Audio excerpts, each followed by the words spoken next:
Mga kakambal, ito na ang ating mga sangkap sa ating recipe sa araw na ito. Meron tayong minced garlic and onions. Meron tayo diyang ground black pepper at kalamansi. At syempre ang ating toyo. At ang ating main ingredient, guys, ang beef. Pag nagluluto ako, guys, ng beef caldereta, I have to prepare it ahead of time. Pero ngayon, meron tayong sangkap na tutulong sa pagpapatenderize ng ating beef. Cooking with 7-Up. Well, ganito yon. Sa bowl na ito, andyan na ang ating mga sangkap. Well, dagdagan na yan ng soy sauce at ang 7-Up. Overnight nating imamarinate, guys, ang ating beef sa bowl na to with a mixture of our ingredients. Let's go marinate it now. Nalagyan na natin yan ng 7-Up. Ayan, templado na natin, guys, ang marinade mixture natin. The more paminta, the more mas masarap siya. So, ilagay na natin ang ating beef. Eto na, mga kakambal, ang bango ng ating minamarinate na baka. Mag-i-sleep over ito sa ref. Yes, overnight siya doon. At itutuloy natin ang pagluto bukas. Woo! Isang masarap na recipe. Beef caldereta. Marinated with 7-Up.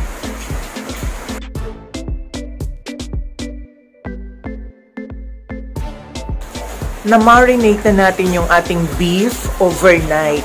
So ngayon, naghanda ulit ako ng mga ibang sangkap na kakailanganin natin sa ating pagluluto.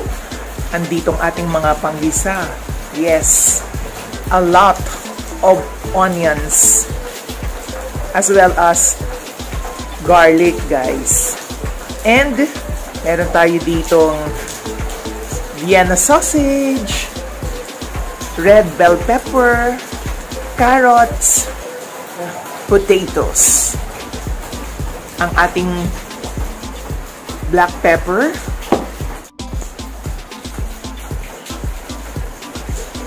tomato sauce, and para maging creamier and cheesier ang ating beef caldereta, guys, naglalagay ako ng grated cheese. Okay? Let's cook, guys! Isa na naman tong Kerika recipe. Una sa lahat, igisa natin ang garlic. Isunod ang sibuyas.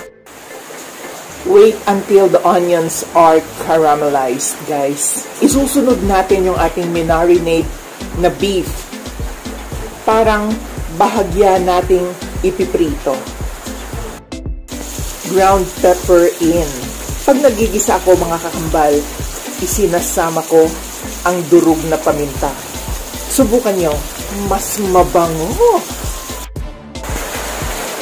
Ayan, guys, nilagay na natin ang ating beef. Bahagyang pagprito.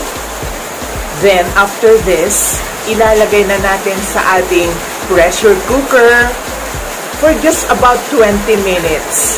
Kasi nilagyan natin to ng 7-Up nung ating minarinade that will serve as the tenderizer. Guys, naririnig nyo yung ingay? Ulan, napakalakas na ulan. Diba? Masarap magluto, masarap kumain, lalo na pag naulan.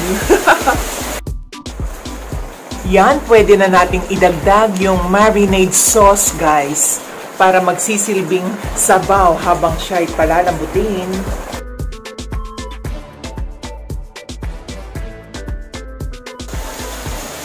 Habang pinapalambot natin ang beef, guys, just for 20 minutes.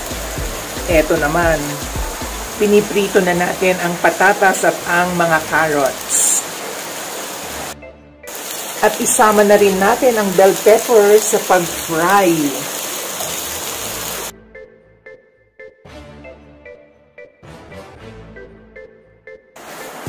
Ang bango-bango talaga ng ating beef na pinalambot for our beef caldereta.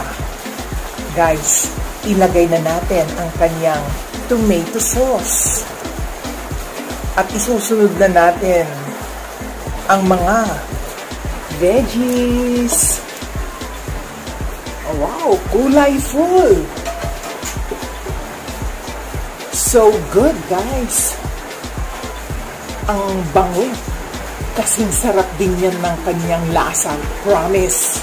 Para lalong mas masarap ang ating caldereta, ayan, nako, lagyan natin ng caldereta spicy sauce mix. Yes, mga kakambal, our beef caldereta is almost done. Don't forget to hit that like button if you like this video. And subscribe if you haven't yet. Maraming salamat. Timplahin natin, guys. Wow! A bomb of flavors.